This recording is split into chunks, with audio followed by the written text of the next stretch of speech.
Hi everyone, welcome back to my channel Ocean of Dentistry, and today we are going to discuss about one of the most important topic from the medical point of view and from the dentistry both subject, that is jaundice. So in the next slide we will be discussing about it, and I hope कि ये video आप सबको समझ में आएगा। कोशिश करेंगे कि बहुत ही सिंपल रखेंगे इस वीडियो को, बहुत इजी वे में हर एक टॉपिक को समझेंगे। प्री हिपैटिक क्या होता है, पोस्ट हिपैटिक क्या होता है, ऑब्स्ट्रक्टिव जॉन्डिस किसको बोलते हैं, तो इन सब चीज़ों को थोड़ा डिस्कस करने की कोशिश करेंगे इस वीडियो में। ठीक है। इसके अलावा जो इम्पोर्टेंट क्वेश्चन बन सकता है इस टॉपिक से उसको डिस्कस करेंगे। जनरली एमबीबीएस सेकेंड ईयर में और एमबीबीएस फाइनल ईयर मेडिसिन के पेपर के लिए बहुत इंपॉर्टेंट है। बात करते हैं बीडीएस में, तो BDS second first year biochemistry point of view से and BDS third year medicine point of view से बहुत इंपॉर्टेंट टॉपिक हो जाता है और डे टू डे लाइफ के लिए बहुत इंपॉर्टेंट है। आपको इसके बारे में जानकारी होनी चाहिए। सो और यूनिवर्सिटी पेपर में तो आता ही है ये लॉन्ग क्वेश्चन में, दोनों में, मेडिकल में और डेंटल दोनों में ये क्वेश्चन आता है। इसके अलावा नर्सिंग के पेपर में भी ये क्वेश्चन आ सकता है। इसके अलावा ये क्वेश्चन आ सकता है बीएमएलटी के पेपर में भी। ठीक है, तो ज़्यादा डिले नहीं करते हैं और डिस्कस करते हैं इस नेक्स्ट टॉपिक में। नेक्स्ट स्लाइड से मैं स्लाइड वाइज लेने की कोशिश करूँगा, इसको स्लाइड के थ्रू पढ़ाऊँगा। तो नेक्स्ट स्लाइड से आपको मैं इसके बारे में जानकारी देता हूँ। जॉन्डिस, जॉन्डिस के बारे में क्या कहते हैं कि जॉन्डिस, अगर मैं एक लेमन टर्म में बात करूं तो जॉन्डिस का मतलब होता है कि येलोइस कलर का डिस्कलरेशन, स्किन का, आइज का, फिंगर नेल्स का, ये येलोइस डिस्कलरेशन होता है। अब एज अ डॉक्टर बात करूं तो जॉन्डिस का मतलब होता है it is a yellowish discoloration of the skin, sclera and mucous membrane. अब ये तो येलोइश डिस्कलरेशन हो गया, क्यों हो रहा है? Due to the hyperbilirubinaemia. ये जो वर्ड है ना हाइपर बिलिरुबिनेमिया, ये बहुत इंपॉर्टेंट है। बिलिरुबिन का लेवल ज़्यादा हो गया है। आगे डिस्कस करेंगे कि क्यों हो गया है ज़्यादा। Due to the deposition of the bile pigment, और बाइल पिगमेंट का ज़्यादा डिपोजिशन हो रहा है। It is usually detectable clinically. अब बोलते हैं कि कब ज़्यादा होगा, कब हमें लगेगा कि बिलिरुबिन तो होता है बॉडी में, बिलिरुबिन जनरली होता है, लेकिन जब 50 माइक्रोमोल पर लीटर से ज़्यादा या 3 मिलीग्राम पर डेसीलीटर से ज़्यादा अगर बिलिरुबिन का लेवल हो जाए तो हम बोलते हैं कि हमारा क्या हो गया, कि ज़्यादा हो गया, मतलब जॉन्डिस हो गया पेशेंट को। ठीक है। इसके अलावा बात करते हैं, जॉन्डिस कोई डिजीज नहीं है but it is a rather sign. Jaundice कोई डिजीज नहीं है, मैं जॉन्डिस के लिए कहता हूँ कि जॉन्डिस एक डिजीज नहीं है, बस ये एक साइन है कि बिलिरुबिन का लेवल बॉडी में ज़्यादा हो चुका है। अब देखो, एक जो नॉर्मल पर्सन है, नॉर्मल पर्सन एक फेयर स्किन का है। अगर मैं इस डायग्राम के थ्रू बताऊं, जो नॉर्मल पर्सन है वो फेयर स्किन का है, जबकि जॉन्डिस वाले पर्सन का आप देख सकते हो येलोइश है। आइज का कलर देखो, येलोइश डिस्कलरेशन, आइज को कंपेयर करके देखो। इसके अलावा नेल्स का ज़्यादा हो जाता है। अब क्यों होता है? रीजन मैंने बता दिया कि बिलिरुबिन का लेवल ज़्यादा हो चुका है। बॉडी में बिलिरुबिन का लेवल जब ज़्यादा हो गया, बिलिरुबिन ज़्यादा क्यों हुआ, तो ये रीज़न है कि लीवर और गॉल ब्लैडर में कोई डिसऑर्डर हुआ है। क्योंकि लीवर का काम क्या है, बिलिरुबिन और बाइल पिगमेंट्स का ये हटाना, मतलब उनको एक्सक्रीट करना, लेकिन लीवर ने काम नहीं किया। अब देखो हुआ क्या, टोटल जो बिलिरुबिन कैसे बना, और बिलिरुबिन का कंजुगेशन कहाँ पर होना था, जो कंजुगेशन नहीं हो पाया और वो बाइल में कन्वर्ट नहीं हो पाया, ऐसा कहाँ हुआ? तो वो बोलते हैं कि हीम, जो हीमोग्लोबिन था, हीमोग्लोबिन के अंदर में हीम ऑक्सीजनेज एक एंजाइम होता है, जो कि बिलिरुबिन जो हीम मतलब हीमोग्लोबिन, हीमोग्लोबिन के टूटने पे बिलीवर्डिन और आयरन के कंपाउंड अलग हो जाते हैं। आयरन का कंपाउंड अलग हो गया, बिलीवर्डिन बच गया। तो बिलीवर्डिन रिडक्टेज नाम का एक एंजाइम आता है, और ये बिलीवर्डिन रिडक्टेज एंजाइम क्या करता है कि अनकंजुगेटेड बिलिरुबिन जो बनी थी उसको कन्वर्ट करने में मदद अब ये लीवर में हो चुका है, अनकंजुगेटेड बिलिरुबिन है। अब क्या आएगा कि यूजीटी करके एक एंजाइम आएगी और ये कंजुगेटेड बिलिरुबिन में कन्वर्ट होगा। ये लीवर का काम है कि बिलिरुबिन को कैसे कन्वर्ट करना है, ये लीवर के अंदर में प्रोसेस होता है, और ये बिलिरुबिन कंजुगेटिंग एंजाइम होता है। ठीक है। इसको यूज कर करके जो लीवर है इसको कंजुगेट करेगा। कंजुगेट हो गया तो बाइल में कन्वर्ट होगा, बाइल में कन्वर्ट होगा तो इंटेस्टाइन में जो इंटेस्टाइनल बैक्टीरिया है वो इस बिलीरुबिन का यूज करेंगे, और इस बिलीरुबिन का यूज करके क्या करेंगे कि बाइल के जो बैक्टीरिया और फिर वो यूरोबिलिनोजेन में कन्वर्ट हो जाता है बाय द इंटेस्टाइनल बैक्टीरिया। ये यूरोबिलिनोजेन थ्रू द यूरिन हमारे बॉडी से बाहर निकलता है, और जो बच जाता है वो स्टर्कोबिलिन में चेंज होता है और वो फिकस मैटर के थ्रू बाहर निकलता है। तो इसीलिए नीट में क्वेश्चन पूछा गया था एक बार कि जो फिकल मैटर है उसका कलर, नीट एमडीएस की बात कर रहा हूँ मैं, कि उसका कलर किसकी वजह से येलोइस आता है, तो ये स्टर्कोविलिन की वजह से आता है। तो ये तो हो गया कि नॉर्मल जो बिलिरुबिन का मेटाबॉलिज्म है वो कैसे होता है। अब आते हैं कि जॉन्डिस। किसी एक स्टेप में क्या होगा कि मान लो अनकंजुगेटेड बिलिरुबिन ही रह गया, लीवर में कुछ प्रॉब्लम है, या कंजुगेटेड बिलिरुबिन हो गया, लीवर में दिक्कत नहीं है, लीवर ने कंजुगेट कर दिया बट कंजुगेटेड बिलिरुबिन है वो बाइल में आगे आ ही नहीं पाया। तो इसीलिए बोलते हैं कि डिफरेंट टाइप्स के जॉन्डिस में अलग अलग टाइप का जो बिलिरुबिन किस टाइप का कंजुगेटेड है या अनकंजुगेटेड, तो इसके बेसिस पे हमने बात है कि जॉन्डिस जो है हो सकता है कि प्री हिपैटिक है, इंट्रा हिपैटिक है और पोस्ट हिपैटिक है। प्री हिपैटिक जॉन्डिस में क्या होता है कि यह किसी ब्लड या फिर बिफोर इट इंटर्स द लिवर, मतलब कि कोई जेनेटिक ऐसा डिसऑर्डर है कि बिलिरुबिन का एक्सेसिव ब्रेकडाउन होने लगा, मतलब सॉरी हीमोग्लोबिन का एक्सेसिव ब्रेकडाउन होने लगा। जब एक्सेस ब्रेकडाउन हो रहा है तो लीवर उसको क्या कर रहा है, उतना बिलिरुबिन को कंजुगेट करके बाहर बॉडी से बाहर निकाल ही नहीं पा रहा है। तो लीवर से पहले ही कुछ प्रॉब्लम हो गया, तो यहाँ पर सीरम बिलिरुबिन का लेवल कितना होगा, 5 से 17 माइक्रोमोल पर लीटर के आसपास इसमें होगा प्री हिपैटिक में। इंट्रा हिपैटिक में क्या है, अब हमने पढ़ रखा ऑलरेडी कि अनकंजुगेटेड जो बिलिरुबिन होते हैं उसको कन्वर्ट किया जाता है कंजुगेटेड बिलिरुबिन में बाय सम इंजाइम्स, और अगर ड्यू टू सम रीजन अगर ये इंजाइम जो है वो नहीं हमारे बॉडी में है, कोई दिक्कत है, कोई प्रॉब्लम है जिसमें कि ये एंजाइम जो है वह कन्वर्ट नहीं हो पा रहा है, तो ये एंजाइम जो है वो हमारे बॉडी में नहीं है, ठीक है।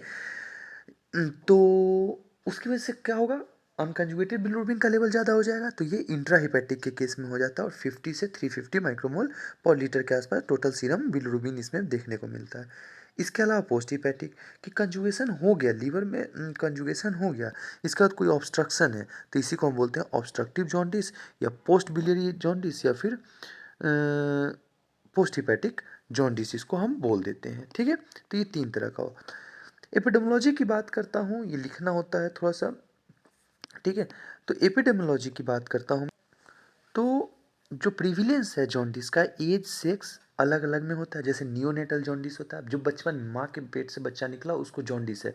आपको किसी कभी कभी आप लोग सुनते होंगे घर में, या फिर एज ए डॉक्टर अगर आप देख रहे हो चैनल को, तो आपने भी सुना होगा कि भाई बेबी जो है बाई बॉर्न जॉन्डिस है। क्यों, इसको नियोनेटल जॉन्डिस बोलते हैं, ठीक है। न्यूबॉर्न्स, ओल्डर एडल्ट, बूढ़ों में भी हो सकता है। गर्मी के दिनों में जॉन्डिस का चांसेस ज़्यादा हो जाता है, देखे होगे आप लोग ये चीज़ें। 20% ऑफ न्यूबॉर्न जो डेवलप होता है jaundice in the first week of the life primarily because of the immaturity of the hepatic conjugation, मतलब लीवर उनका इमेच्योर रहता है उस समय, तो इसकी वजह से हो सकता है फर्स्ट वीक में जो नियोनेटल जॉन्डिस होता है। उसके बाद वायरल हेपेटाइटिस का केस है तो उसमें जॉन्डिस हो सकता है। लीवर डिजीज का केस है उसमें जॉन्डिस हो जाएगा। लीवर सिरोसिस है। नियोप्लास्टिक जो एक्सेसिव अल्कोहलिक पेशेंट होते हैं तो उनमें भी जॉन्डिस हो जाता है क्योंकि लीवर सिरोसिस हो चुका होता है उसमें, नियोप्लास्टिक कंडीशन है, तो उसमें भी जॉन्डिस होने का चांस बहुत रहता है। अब बात करते हैं इटियोलॉजी में, site of origin pre hepatic, तो मैकेनिज्म क्या है, increased him liberation and causes की बात करूँगा तो हीमोलिटिक एनीमिया, मलेरिया, या फिर रिड्यूस्ड सेल लाइफ स्पैन, मतलब क्या कह रहा है कि हीम का लिबरेशन ज़्यादा, मतलब हीम का ब्रेकडाउन ज़्यादा हो रहा है, या फिर लीवर का मेटाबॉलिज्म ही करने की कैपेसिटी कम हो गई है, लीवर अब क्या कह रहा है कि अनकन्जुगेटेड बिलिरुबिन को ले ही नहीं पा रहा है, तो उसमें भी हो जाएगा। जैसे कि आयरन स्टोरेज डिजीज में, रिड्यूस्ड हिपैटिक बिलिरुबिन के केस में। इंट्रा हिपैटिक की बात करता हूँ तो कोई ऑब्स्ट्रक्शन है, स्मॉल बाइल डक्ट्स में ऑब्स्ट्रक्शन है, या फिर जो इंजाइम जो कन्वर्ट कर रहा है कंजुगेटेड बिलिरुबिन को अनकंजुगेटेड बिलिरुबिन में, सॉरी अनकंजुगेटेड बिलिरुबिन को कंजुगेटेड बिलिरुबिन में, तो उसमें दिक्कत है। जो एस ट्रांसफरेज एंजाइम होती है generally, glutathione S transferase enzyme, और हाँ, तो ये जो एंजाइम होती हैं इनमें दिक्कत हो सकती है। अल्कोहलिक सिरोसिस के केस में भी लीवर डैमेज हो चुका है तो लीवर काम ही नहीं कर पा रहा, लीवर फंक्शन नहीं कर पा रहा है बेटर, तो इंट्राहेपेटिक जॉन्डिस हो सकता है। या ऑटोइम्यून लीवर डिजीज है, प्रेगनेंसी के केस में हिपैटिक ट्यूमर है, गॉल स्टोन है, प्राइमरी बिलियरी सिरोसिस है, तो इस केस में लीवर का जॉन्डिस हो सकता है, मतलब इंट्राहेपेटिक जॉन्डिस हो सकता है। पोस्ट हिपैटिक जॉन्डिस के कॉजेज क्या क्या होंगे कि भाई किसी भी तरीके का इन्फ्लामेशन है, गॉल स्टोन है, कार्सिनोमा और पेनकियाज है, गॉल ब्लैडर है, पेनक्रिएटाइटिस है, ड्रग्स हैं, तो इनकी वजह से हो सकता है। Action: dose dependent hepatocellular damage, acetaminophen, salicylates. Example is high dose tetracyclines. Dose independent hepatocellular damage, disulfiram, isoflurane, sevoflurane, dantrolene, ketoconazole. ये सब क्या है? इन सब की वजह से, ड्रग की वजह से होता है। ये ड्रग जो पेशेंट ले रहा होता है बहुत लॉन्ग टर्म तक, तो इन सब ड्रग की वजह से भी हो सकता है। जैसे कि एसिटामिनोफेन, पैरासीटामोल, लॉन्ग टर्म तक जो पैरासीटामोल लेते हैं तो उनमें लीवर डैमेज के चांस ज़्यादा होते हैं। सीरम एसजीपीटी और एसजीओटी का लेवल ज़्यादा हो जाता है, लीवर के सेल्स डैमेज होते हैं और इसकी वजह से जॉन्डिस होने का चांस ज़्यादा रहता है। ठीक है। हाई डोज टेट्रासाइक्लिन है तो उनमें ज़्यादा हो जाता है। हीमोलिसिस, जैसे कि ब्रेकडाउन मिथाइल डोपा है, ये ब्रेकडाउन का आता है ब्लड का, हीमोग्लोबिन का, तो इसमें भी चांसेस ज़्यादा होते हैं। ठीक है। इसके अलावा कोलेस्टेसिस, कार्बामिजोल, कार्बामिजोल जो ड्रग है, क्लोरामेजिपिन वेल्पोरेट जो पेशेंट ले रहा होता है, कीटेकोनाजोल का बहुत लॉन्ग टर्म तक जो यूज हो रहा होता है, तो उसमें चांसेज हैं कि जॉन्डिस हो सकता है। अब पैथोफिजियोलॉजी की बात करता हूँ। जैसे मान लो कि कॉजेज है सिकल सेल एनीमिया, या फिर हीमोलिटिक ड्रग है, या फिर हीमोलिटिक एनीमिया, तो एक्सेसिव ब्रेकडाउन हुआ। जब एक्सेसिव ब्रेकडाउन हुआ तो ये प्री हिपैटिक की बात बता रहा हूँ, तो अनकंजुगेटेड बिलिरुबिन ज़्यादा। अब अनकंजुगेटेड बिलिरुबिन ज़्यादा, तो इसका नाम क्या देंगे? Unconjugated hyperbilirubinaemia. देखते जाओ आप स्क्रीन पे। अब देखते हैं, इसको हम बोलते हैं जॉन्डिस या इक्टेरस। इक्टेरस मतलब येलोइस जो चेंजेस आती हैं स्किन में, उनको बोलते हैं। अब हाइपर बिलिरुबिनेमिया हो गया, तो ये क्या हो गया? Total pre hepatic jaundice, right. अब आ जाते हैं, मान लो कि सिरोसिस है, ठीक है, हिपेटाइटिस है, कोलेंजेक्टाइटिस है, मतलब कि गॉल स्टोन है, या पैनक्रिएटिक है, या कार्सिनोमा है, तो इसकी वजह से क्या होगा? ऑब्स्ट्रक्शन होगा। ठीक है। पोस्ट हिपैटिक स्वेलिंग होगी, फाइब्रोसिस होगा, या ऑब्स्ट्रक्शन ऑफ लीवर कैनालिकुलाई होगा। ठीक है। अगर इनमें कोई ऑब्स्ट्रक्शन हो रहा है तो ये क्या होगा? इंट्रा हिपैटिक होगा, और और कंजुगेटेड बिलिरुबिन का लेवल ज़्यादा हो जाएगा, तो ये पोस्ट हिपैटिक जॉन्डिस में कंजुगेटेड बिलिरुबिन का लेवल ज़्यादा हो जाता है। अब अनकंजुगेटेड बिलिरुबिन का लेवल और कब कब ज़्यादा होगा? जब इंट्रा हिपैटिक केस होगा, जैसे हिपैटोसेलुलर डैमेज है, ही लीवर का डैमेज हो रहा है, तो यहाँ पे लीवर जो है वो बिलिरुबिन को कन्वर्ट ही नहीं कर पाएगा, और इस केस में क्या होगा कि लीवर जो है वह बिलिरुबिन कन्वर्ट नहीं कर पाएगा, और फाइनली कॉज कर देगा कि अनकंजुगेटेड बिलिरुबिनेमिया, हाइपरएनेमिया, और गिलबर्ट सिंड्रोम इसको बोल सकते हो आप। तो कॉजेज ऑफ जॉन्डिस क्या होगा? Jaundice occur only when there is too much of bilirubin, ठीक है, पहली नंबर बात, या लीवर डैमेज है तो, या फिर कोई ऐसा ड्रग लिया जा रहा है जिसकी वजह से ब्रेकडाउन हीम का ज़्यादा हो रहा है, या फिर कंजुगेटेड बिलिरुबिन, या कोई ऑब्स्ट्रक्शन ज़्यादा है, तो उस केस में हो जाता है। गॉल स्टोन का प्रॉब्लम है, इन्फ्लामेशन ऑफ बाइल डक्ट है, ठीक है, कैंसर है, न्यूप्लाज्म है, फ्लो ऑफ बाइल में डिस्टर्बेंस हो रहा है, ठीक है, तो इन सब केस में कोलेक्टेसिस है। It does not always result in jaundice. ठीक है। Sign and symptoms of jaundice की अगर हम बात करते हैं तो साइन और सिम्टम क्या कहता है जॉन्डिस में कि भाई common sign and symptoms seen in the individual with jaundice include yellowish discoloration of the skin, ठीक है, स्किन का येलोइश डिस्कलरेशन हो जाना, या म्यूकस मेम्ब्रेन का येलोइश डिस्कलरेशन हो जाना, द व्हाइटिस ऑफ आइज हो जाना, इन सब में ये साइंस आते हैं। मतलब कि सबसे पहला अगर किसी पर्सन को जॉन्डिस है तो आप देखोगे कि उनमें yellowish discoloration of sclera of eyes होता है, मतलब आंखों में येलोइश डिस्कलरेशन होगा, पहली चीज़। दूसरा, म्यूकस मेम्ब्रेन, बॉडी येलोइश होने लगेंगे, नेल्स में चेंजेज आती हैं, और नेल्स में जॉन्डिस होता है उनमें, मतलब नेल्स का येलोइश डिस्कलरेशन होने लगता है, ठीक है। Okay, then we have the whites of eyes, जो आंखों का वाइटनेस होने लगता है। लाइट कलर्ड स्टूल, अगर स्टूल लाइट कलर का है, डार्क कलर्ड स्टूल होने लगेगा। मतलब ये सब कब होगा? जब बाइल बहुत ज़्यादा ही ब्रेक डाउन हो रहा है, बहुत ज़्यादा स्टूल, ईचिंग होगा, बॉडी पे ईचिंग होने लगेगी, नोजिया, वोमिटिंग, एब्डोमिनल पेन, क्योंकि वो जॉन्डिस जो है लीवर सेल्स को भी डैमेज करता है ना, इसलिए फीवर होगा, वीकनेस होगा, लॉस ऑफ एपेटाइट, भूख नहीं लगेगा, हेड एक, confusion, swelling of the legs and abdomen, ये सब कंडीशन होगी। अब डायग्नोसिस कैसे करेंगे? तो सिंपल सी बात है, पेशेंट को देख के भी पता चल जाता है कि इसको जॉन्डिस है, येलोइश डिस्कलरेशन हो जाता है। उसके बाद हम एक लीवर प्रोफाइल करा लेते हैं पेशेंट का। जैसे ही लीवर प्रोफाइल कराते हैं तो उसमें एसजीपीटी एसजीओटी का लेवल बहुत बढ़ा रहता है, नॉर्मल बाइल का लेवल बहुत बढ़ा रहता है। हिपेटाइटिस वायरल स्पैनल टेस्ट भी होता है इसके लिए, उसका लीवर फंक्शन टेस्ट कराते हैं, उसका सीबीसी एक जरूर कराते हैं, क्योंकि एनीमिया वगैरह चेक करने के लिए। क्योंकि प्री हिपैटिक वगैरह में ऐसा हो सकता है कि अगर ज़्यादा हीम का ब्रेकडाउन हो रहा है तो एनीमिया हो सकता है पेशेंट को। उसके अलावा एब्डोमिनल अल्ट्रासाउंडोग्राफी करा लेंगे, एब्डोमिनल सीटी स्कैन करा लेंगे, एंडोस्कोपिक रेट्रोग्रेड कोलेंजियो पैनक्रिएटोग्राफी, ये एक नया टेस्ट आया है जिसमें कि हम ईआरसीपी कराते हैं। इसमें पेशेंट से क्या करते हैं कि हम रेट्रोग्रेड पैनक्रिएटोग्राफी कराते हैं, पेनक्रियाज वगैरह का सब कुछ चेकअप होता है इसमें, एमआरआई, और फिर लीवर का बायोप्सी कराते हैं। ये बहुत एडवांस केसेज में देखने को मिलता है। अब फंक्शन टेस्ट जैसे कि टोटल बिलिरुबिन, प्री हिपैटिक के केस में क्या होगा, इसको कंपैरेटिवली बहुत इंपॉर्टेंट है, इसको समझिएगा आप लोग कि प्री हिपैटिक के केस में क्या होगा कि ये बढ़ा रहता है, ठीक है, नॉर्मल से थोड़ा ज़्यादा रहता है, और हो सकता है कि ये नॉर्मल भी हो। लेकिन हिपैटिक के केस में बिलिरुबिन का लेवल बढ़ जाएगा, बात खत्म। पोस्ट हिपैटिक में भी बढ़ जाएगा। कंजुगेटेड बिलिरुबिन, पहले वाले में क्या होगा, देखो अब लीवर से पहले ही का काम है, नॉर्मल होगा भाई, क्योंकि वहाँ तो कंजुगेशन हुआ ही नहीं अभी तक।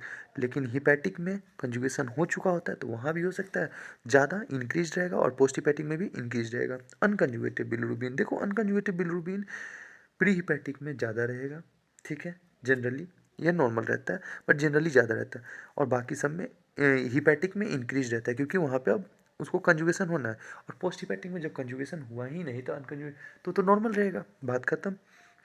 यूरोबिलिनोजेन, यूरोबिलिनोजेन की अगर मैं बात करूँ तो नॉर्मल रहता है प्री हिपैटिक में। बाकी हिपैटिक के केस में यूरोबिलिनोजेन इंक्रीज्ड रहता है। तो हम डिफ्रेंशिएट कर सकते हैं ये लीवर पैनल टेस्ट करा करके कि अच्छा कौन सा जॉन्डिस है, और पोस्ट हिपैटिक है तो डिक्रीज है। मान लो कि डिक्रीज है यूरोबिलिनोजेन तो मतलब कि पोस्ट हिपैटिक है, निगेटिव आ रहा है, सिंपल सी बात है। यूरिन का कलर आप देखेंगे तो जो प्री हिपैटिक होता है ना बच्चों, उसमें नॉर्मल रहता है, ठीक है। हिपैटिक में क्या डार्क कलर का होगा, यूरोबिलिनोजेन और कंजुगेटेड दोनों मिल चुका होता है, डार्क कलर होता है पोस्ट हिपैटिक में भी। स्टूल का कलर नॉर्मल रहता है लेकिन पेल कलर हो जाता है पोस्ट हिपैटिक में। अब आ जाते हैं एल्कलाइन फॉस्फेटेज का लेवल, और एलानिन ट्रांसफरेज और एस्फार्टेज, तीनों का लेवल नॉर्मल रहता है प्री हिपैटिक में, इंक्रीज हो जाता है हिपैटिक और पोस्ट हिपैटिक के केस में, ठीक है। कंजुगेटेड बिलिरुबिन की बात करेंगे तो ऐसा प्रेजेंट ही नहीं होता है स्टार्टिंग में, इसमें प्रेजेंट होगा। अब मान लो कि कंजुगेटेड बिलिरुबिन आ गया, डार्क कलर इन स्टूल आ गया, और इसके अलावा इंक्रीज यूरोबिलिनोजेन है, मतलब कि हिपैटिक है। डिक्रीज यूरोबिलिनोजेन है तो पोस्ट हिपैटिक है। स्प्लिनोमीगैली, अब एक्सरे कराया, यूएसजी कराया, सॉफ्ट टिश्यू के लिए यूएसजी कराते हैं, तो हमने इस जब कराया तो लीवर का इनलार्जमेंट देखने को मिला, ठीक है। स्प्लिनोमेगाली देखने को मिला, स्प्लीन भी इनलार्ज था। तो ये एक कंडीशन था जिसके बेसिस पे हम डिवाइड कर सकते हैं। अब जॉन्डिस प्रिवेंट करने का कंडीशन क्या है, देखो जो जॉन्डिस प्रिवेंट करने का बहुत तरीका है। Due to the wide range of potential causes it is not possible to prevent all the cases of jaundice. सारे केसेज को नहीं कर सकते, बट कुछ कुछ हैं जिनको कि मिनिमाइज कर सकते हैं, जैसे कि हेल्दी डाइट, प्रॉपर डाइट लेंगे, उसके अलावा आरडीए मेंटेन करेंगे, recommended daily amount for alcohol consumption को हम करेंगे, कोशिश करेंगे कि अल्कोहल कंजम्पशन ही ना हो पेशेंट का, क्योंकि लीवर डैमेज ना हो। लॉन्ग टर्म तक जिस जो ड्रग है वो नहीं देंगे, जैसे पीसीएम वगैरह हो गया, एस्टामिनोफेन हो गया, बेल्फोरेट हो गया, इन सब ड्रग को अवॉइड करें, क्लोरामिजिपाइन हो गया, ठीक है। Minimising the risk of exposure to hepatitis C, because there is recently no vaccine for condition, hepatitis C के लिए भी नहीं है। दो सिंड्रोम है जो डिस्कस करना मैं समझता हूँ बहुत इंपॉर्टेंट है, गिलबर्ट और ड्यूबिन जॉनसन सिंड्रोम। गिलबर्ट सिंड्रोम क्या होता है? हेरिडेटरी कंडीशन होता है, माइल्ड टाइप के जॉन्डिस होता है। इसमें क्या होता है, ड्यूरिंग टाइम्स ऑफ इलनेस और स्ट्रेस, इस समय पे पेशेंट को क्या होता है कि बिलिरुबिन का लेवल इंक्रीज कर जाता है और फिर जॉन्डिस हो जाता है, तो इसको Gilbert jaundice. Dubin Johnson by birth होता है, MRP2 प्रोटीन जो ट्रांसपोर्टर होती है, ऑटोसोमल डिसऑर्डर होता है। इसमें क्या होता है कि जो बिलिरुबिन को कन्वर्टिंग एंजाइम है, ठीक है, UGT, वो एब्सेंट हो जाता है बॉडी से और बहुत रिस्की होता है, डेथ हो जाता है इसमें बहुत जल्दी पेशेंट का, ठीक है।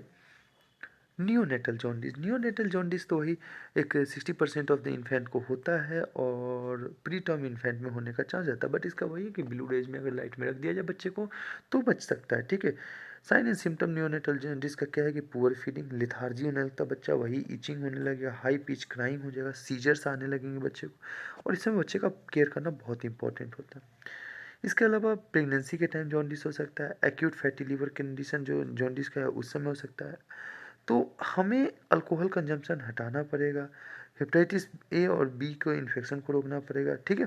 सी से भी बचाना है। मैनेजमेंट की बात करूँगा तो watchful waiting for at the home with test, medical treatment देना होगा, IV फ्लूइड चलेगा पेशेंट का, एंटीबायोटिक्स चलेंगे और PCM रोक दिया जाएगा इस समय। If a drug toxin is the cause then drug must be discontinued.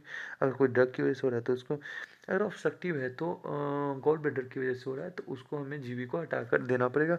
तो ये सब थोड़ा सा रिमूवल ऑफ ऑब्स्ट्रक्टिव जॉन्डिस, जैसे कि एक्स्ट्रा कॉर्पोरल सॉफ्टवेयर लिथोट्रिप्सी, एक नॉन इन्वेजिव नॉन सर्जिकल होता है कंडीशन में कि हम फ्रेगमेंट्स में स्मॉल स्मॉल पीसेज में अगर स्टोन बन गया गॉल स्टोन तो उसको ब्रेक करके निकालने की कोशिश करते हैं, लेकिन अगर नहीं निकलने वाला है तो जनरली हम क्या करते हैं कि हम गॉल ब्लैडर को ही रिमूव कर देते हैं और गॉल ब्लैडर को रिमूव करके उसके बाद फिर से हम सर्जिकल मेथड है लेप्रोस्कोपिक कोलेस्टेक्टोमी, मिनिमली इन्वेजिव सर्जरी होता है।